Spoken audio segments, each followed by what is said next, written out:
তারাবির ব্যাপারে আমরা শুনেছি হযরত ওমর রাদিয়াল্লাহু আনহুর যুগে 20 রাকাত তারাবির প্রচলন হয়েছে, কিন্তু কোনো কোনো গবেষক বলেন এই বিষয়ক হাদিসটি জয়ীফ।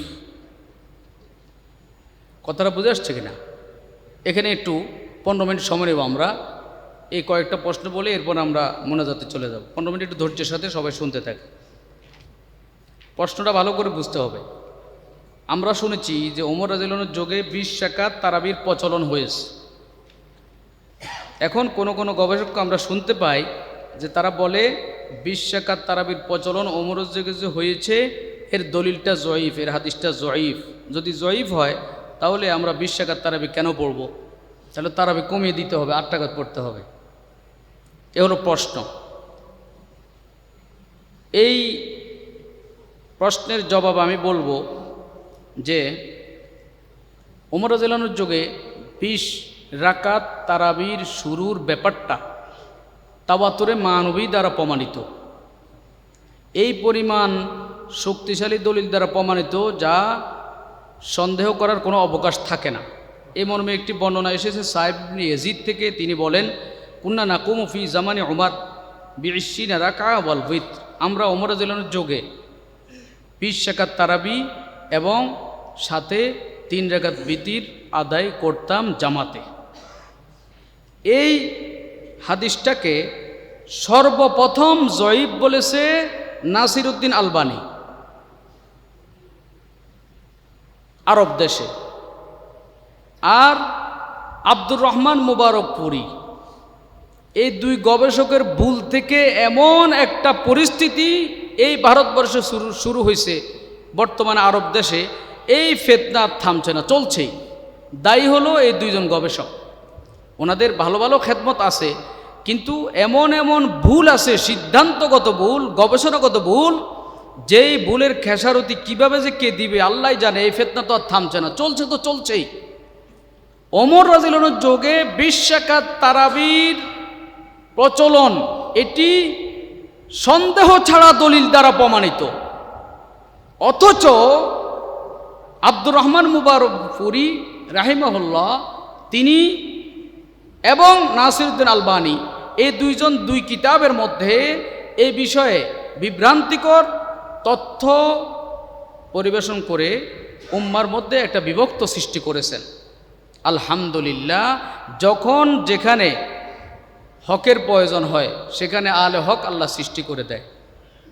আমরা দেখতে পাচ্ছি আরব দেশের আরেক শায়েখ ছিল, শায়েখ ইসমাইল বিন মুহাম্মদ আনসারী।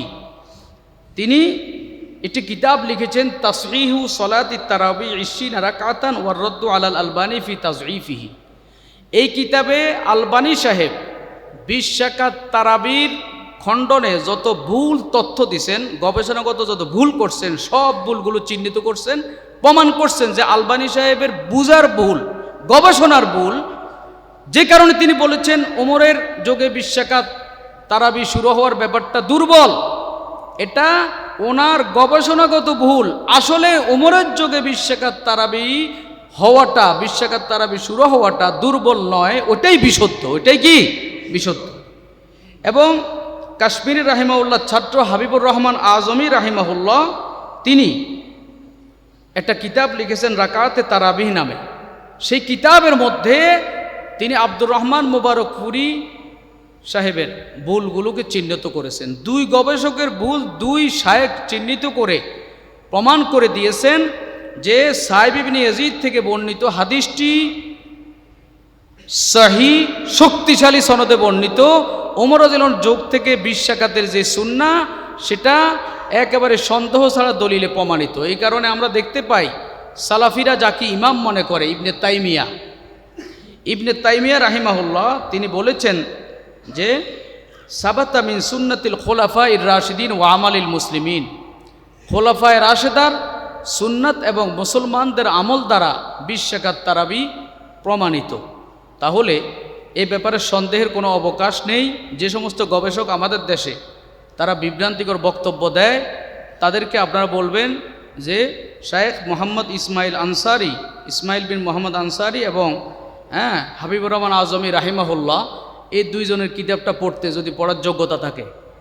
আগে কিতাবটা হাতে নিতে বলবেন যে এই কিতাবটা দেখান কোনটা, এরপরে পড়েন, পড়ে এরপরে কথা বলেন। উম্মাকে বিভক্ত করবেন না। গেল 5 মিনিট গেল, আর 10 মিনিট আছে। এরপর প্রশ্ন, এখন প্রশ্ন হলো, অনেকে প্রশ্ন করে থাকে, এমনকি শাহেখ আব্দুর রাজ্জাক বিন ইউসুফ সাহেব এই কথা বলেছেন যে দলিল দুইটা, কোরআন সুন্নাহ। অতএব হযরত উসমানও যদি কোনো কাজ করে যেটা নবীর যুগে ছিল না, এটা বেদাত হবে। অতএব উনি জুমার আজান একটি যেহেতু বৃদ্ধি করেছেন যেটা নবীর যুগে ছিল না, সুতরাং এটাও বেদাত। এখন একজন প্রশ্ন করছে, তাহলে ওসমান কি বেদাতি? আমি তো ওসমানকে বেদাতি বলি নাই, আমি বলছি বেদাত।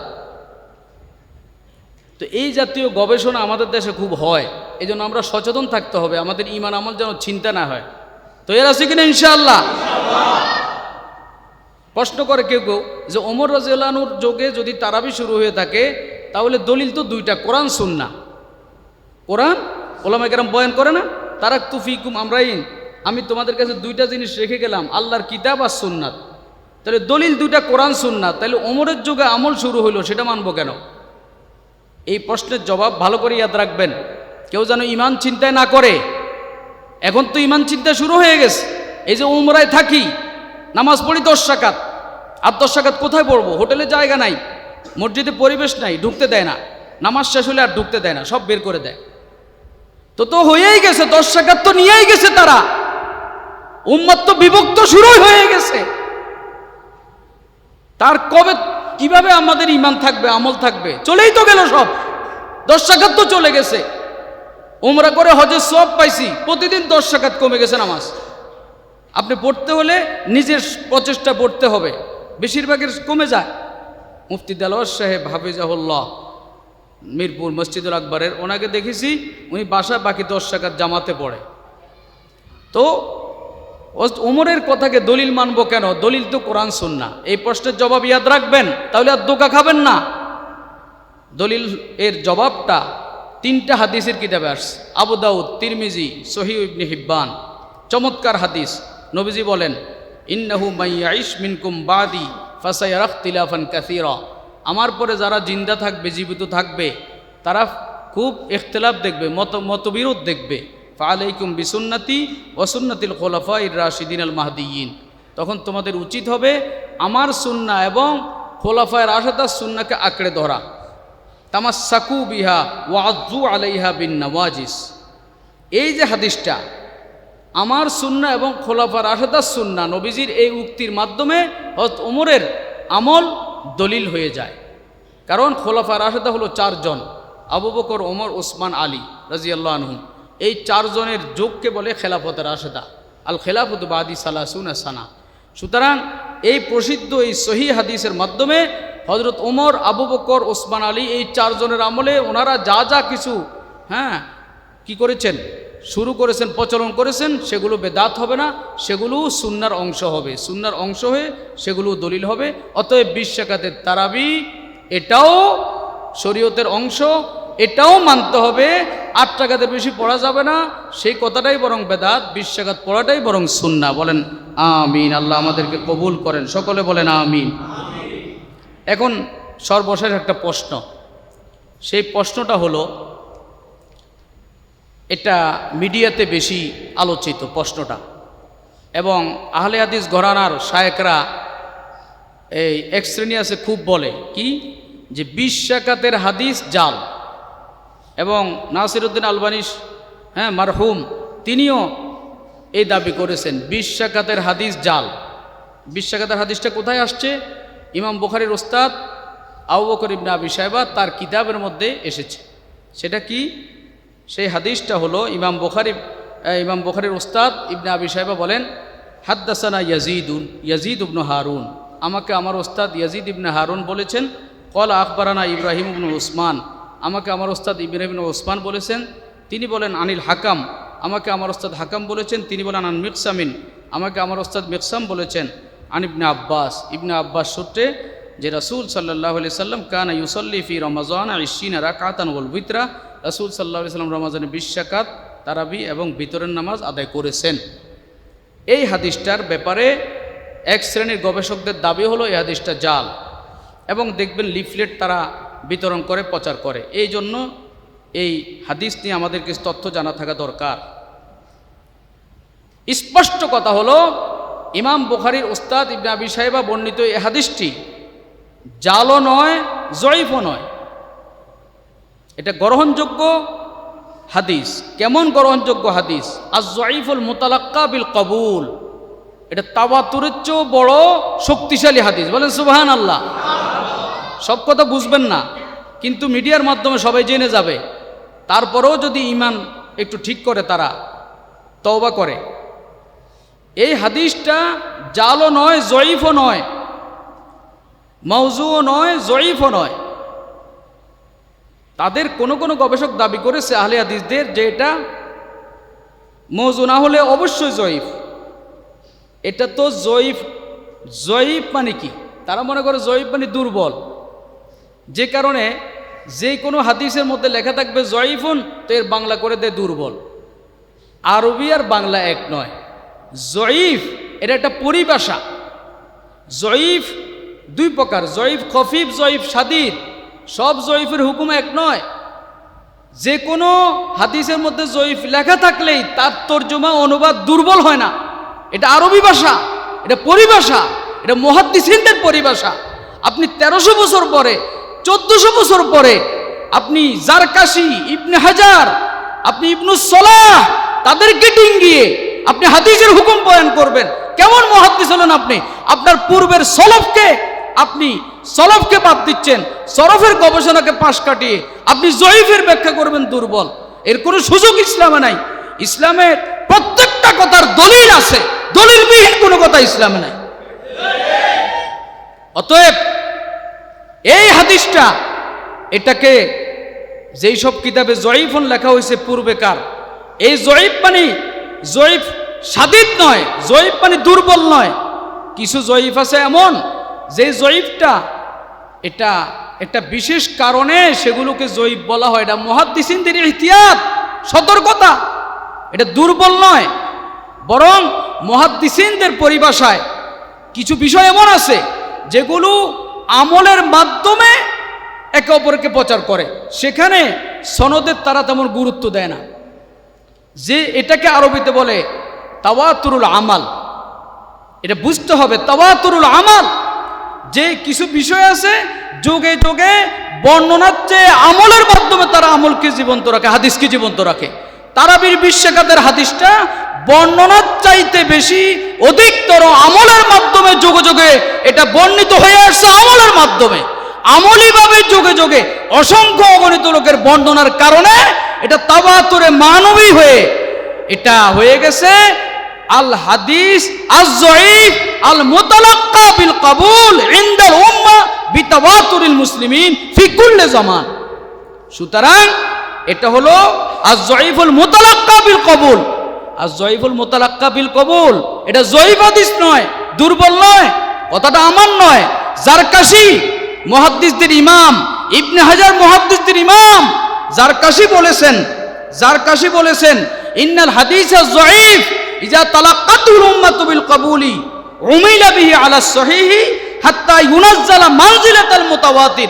জয়ীফ হাদিস যদি মুতালাক্কা বিল কবুল হয়, আমলের মাধ্যমে উম্মার কাছে সর্বযুগে এটা ব্যাপকভাবে সমাদৃত হয়, তাহলে এই ধরনের হাদিস সনদান জয়ীফ হলেও এটা মর্যাদাগতভাবে, দালিলিকভাবে মুতাওয়াতিরের চেয়েও মুতাওয়াতিরের মর্যাদা উত্তীর্ণ হয়।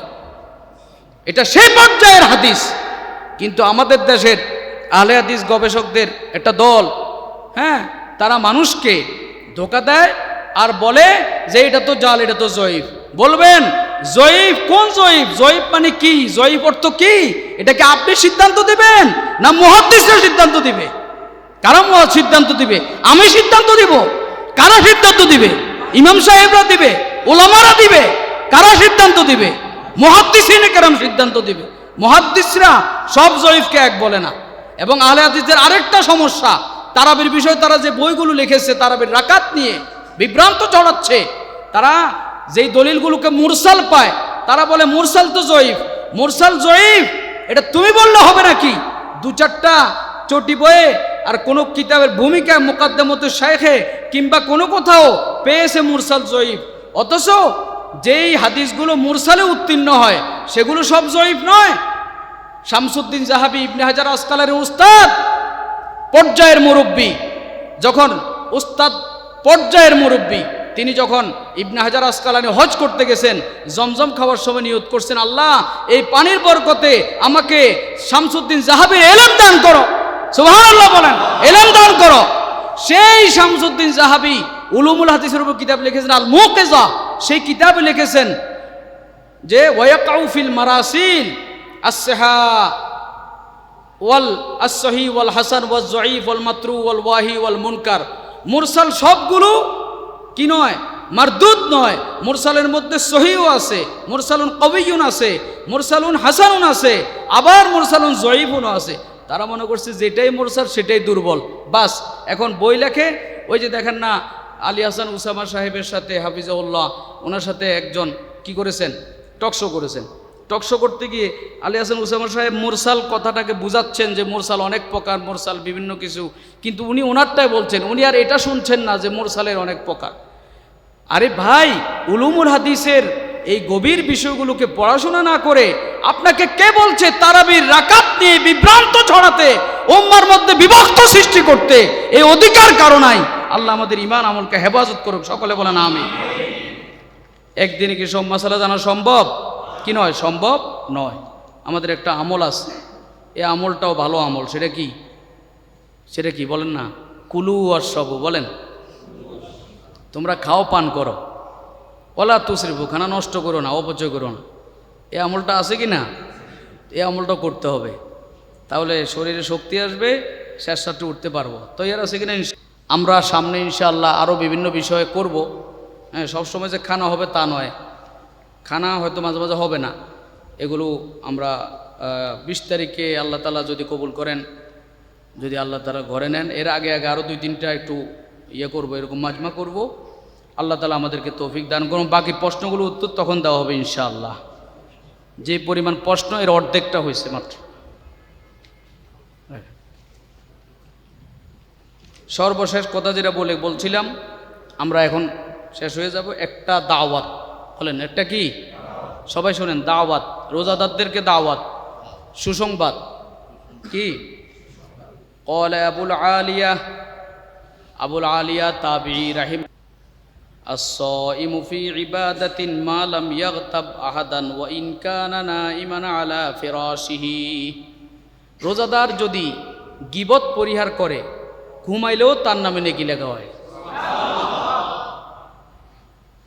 হযরতে হাফসা বিনতে সিরিন এ হাদিস যখন বয়ান করতেন, তখন তিনি বলতেন, ইয়া হাব্বাজান, হায় সৌভাগ্য আমার, আমি কি করি না, ওয়ানা নাইমাতুন আলা ফেরাশি, আমি ঘুমন্ত অবস্থায়ও আমার আমলে নেকি লেখা হয়। কেননা আমি রোজাদার, গীবত করি না। রোজার মাসে যদি গীবত না করার, মিথ্যা কথা না বলার সিদ্ধান্ত নিতে পারেন, তাহলে আপনি রোজা অবস্থায় ঘুমাইলেও ঘুমের মধ্যেও নেকি লেখা হবে। আরো জোরে বলেন সুবহানাল্লাহ। পারবেন কিনা ইনশাআল্লাহ? হ্যাঁ, ইমাম আবু হানিফার নাম শুনছেন? ইমাম আবু হানিফার উস্তাদ কে? হাম্মাদ। বলেন কে? হাম্মাদের উস্তাদ কে? ইব্রাহিম নাখাই। বলেন ইব্রাহিম নাখাই। ইব্রাহিম নাখাই, হাম্মাদ ইব্রাহিম নাখাই। ইব্রাহিম নাখাই রাহিমাহুল্লাহ অনেক বড় তাবী। তিনি বলেন, আল কাযিবু ইফতিরুস সাইম, মিথ্যা কথা রোজাদারের রোজার নূর নষ্ট করে দেয়, রোজাদের রোজাকে ভেঙে দেয়। অতএব রোজা অবস্থায় মিথ্যা কথা, গীবত পরিহার করার সিদ্ধান্ত যদি আমরা নিতে পারি, তাহলে আপনি ঘুমাইলেও নেকি। এই জন্য আমাদের মুরব্বীরা বলে যে, ভাই তুমি যদি আমল না করতে পারো রোজা অবস্থায়, কমপক্ষে ঘুমাও। কমপক্ষে যদি তুমি গীবত না ছাড়তে পারো, মিথ্যা কথা না ছাড়তে পারো, মুখের গুনাহ কি কি দেখেন? গীবত, বলেন মিথ্যা কথা, পরনিন্দা, কুচ্ছা রটনা, গল্প আড্ডা, অযথা গল্প আড্ডা। একটা হলো জরুরি বিষয়, আর একটা হলো অযথা বাজে গল্প, বাজে আড্ডা, ঝগড়া বিবাদ, বলেন এবং অপবাদ রটানো এগুলা, এই গুণাগুলো যারা ছাড়তে পারে তারা ঘুমাইলেও নেকি লেখা হবে। এই দাওয়াতটা মনে থাকবে। এটা আজকে শেষ দাওয়াত। রোজাদারদের জন্য এটা সুসংবাদ যে আপনি ঘুমেও নেকি লিখে পাবেন, ঘুমেও কি পাবেন, নেকি পাবেন। আল্লাহ তাআলা আমাদেরকে তৌফিক দান করুন। হে আল্লাহ, হাজী ইব্রাহিম সাহেবের এই দাওয়াতকে কবুল করেন। আর যারা এটার জন্য দৌড়ঝাঁপ করছে, মাওলানা আব্দুল করিম সাহেব এবং নাজমুল ভাই আর ওনার সাথে 8-10 জন দৌড়ঝাঁপ করে এটাকে সাজাইছে। আর আপনারা যারা কষ্ট করে আসছেন এত রাত পর্যন্ত, হে আল্লাহ আমাদের সবাইকে, আপনাদের সবাইকে আল্লাহ ক্ষমা করে দিন। আলহামদুলিল্লাহ রাব্বিল আলামিন আর রহমানির রহিম মালিকি ইয়াউমিদ্দিন। হে আল্লাহ, ইনদাকা ইয়াউমুল কিয়ামা, আল্লাহু আকবার কাবীরা আলহামদুলিল্লাহ হামদান কাসীরা ওয়া সুবহানাল্লাহ বুকরাতাও ওয়া আসীলা। রব্বে কারীম, ও আল্লাহ, রমজান নিয়ে আমরা কথা বলেছি, আল্লাহ কথাগুলোর মধ্যে নূর দান করেন। এই কথাগুলোকে ছড়িয়ে দিন। এই কথাগুলোর মাধ্যমে তাবলীগের সওয়াব আমাদেরকে দান করেন। এই কথাগুলোর নশ্বসাতকে আল্লাহ বরকতপূর্ণ করে দিন। এগুলো আমাদের সকলের বলনেওয়ালা শুননেওয়ালা সকলের নাজাতের উসিলা করে দিন। হে আল্লাহ, হযরত মুহাম্মদ সাল্লাল্লাহু আলাইহি সাল্লাম সারা জীবন যত কল্যাণ চাইছেন সব আমাদেরকে দান করেন। যত অকল্যাণ থেকে পানা চাইছেন সবগুলো থেকে আমাদেরকে মুক্তি দেন। হে আল্লাহ, বাদশা ভাইকে দুনিয়া আখিরাতের বাদশা হিসেবে কবুল করেন। হে আল্লাহ, এই এলাকায় ওনার যত সেবা সারা দেশে, আল্লাহ এগুলোকে আপনি বরকতপূর্ণ করেন, তিজারতকে কামিয়াব করেন, ওনাকে নেক হায়াত দান করেন। আল্লাহ, হাজী ইব্রাহিম সাহেব ওনার এই ভবনে, হে আল্লাহ, হযরত জি ইলিয়াস বহুমুখী দাওয়াতি মাদ্রাসার তালিম হয়, শিক্ষা হয়। আল্লাহ, এর সওয়াব ওনার মা বাবা আত্মীয় স্বজন সবাইকে দান করেন। হে আল্লাহ, সকল আলেমদেরকে কবুল করেন। উপস্থিত সকল হাফেজ, আলেম, মুফতি, মুহাদ্দিসদেরকে কবুল করেন। যারা নতুন কোরআন সবক নিয়েছেন তাদেরকে কবুল করেন। আল্লাহ, যারা বাহির থেকে এসেছেন, যারা বিভিন্ন চাকুরি থেকে কষ্ট করে এসেছেন, বিভিন্ন জায়গা থেকে, আল্লাহ সবাইকে আপনার কাছে সুপর্দ করি। আপনি সবাই নিরাপত্তার দায়িত্ব নিন। সবাইকে জান মালের নিরাপত্তা, ব্যবসা সব কিছুতে বরকত দান করেন। সকলের ছেলে মেয়ে সন্তান সন্ততিতে বরকত দান করেন। উপস্থিত সকলের যত আত্মীয় স্বজন মারা গেছে সবাইকে ক্ষমা করে দেন। রমজান পুরাটাই আমাদেরকে দান করেন। রমজানে সুস্থ রাখেন। ইয়া আল্লাহ, আপনার পবিত্র ঘরের সফরকে আপনি কামিয়াব করেন। আল্লাহ, আপনার রহমত দ্বারা আমাদেরকে ঢেকে দেন। আল্লাহ, সাতরে আওরাত করেন। আল্লাহ, আমাদের জীবনকে আপনি কামিয়াব করেন, আপনার জন্য কবুল করেন। কলবকে পাক করে দেন, চোখকে পাক করে দেন, হাতকে পাক করে দেন, যৌবনের খেয়ানত ক্ষমা করে দেন, প্রত্যেকটা অঙ্গ প্রত্যঙ্গের গুনাহ মাফ করে দেন, সগীরা কবিরা জানা অজানা ইচ্ছা অনিচ্ছা সব মাফ করে দেন। আল্লাহ, আপনি ছাড়া কেউ নাই এই ইয়াকিন দিলে বসাইয়া দেন। আপনি ছাড়া কেউ কোনো ক্ষতি করতে পারে না, কেউ কোনো উপকার করতে পারে না, আপনি ছাড়া কেউ কোনো রিজিক দিতে পারে না, এই ইয়াকিন দিলে বসাইয়া দেন। সুবহান রাব্বিকা রব্বিল ইজ্জাতি আম্মা ইয়াসিফুন ওয়া সালামুন আলাল মুরসালিন ওয়ালহামদুলিল্লাহি রাব্বিল আলামিন। আমিন বিরহমাতিকা ইয়া আরহামার রাহিমিন। খানাটা কিভাবে দেওয়া হবে?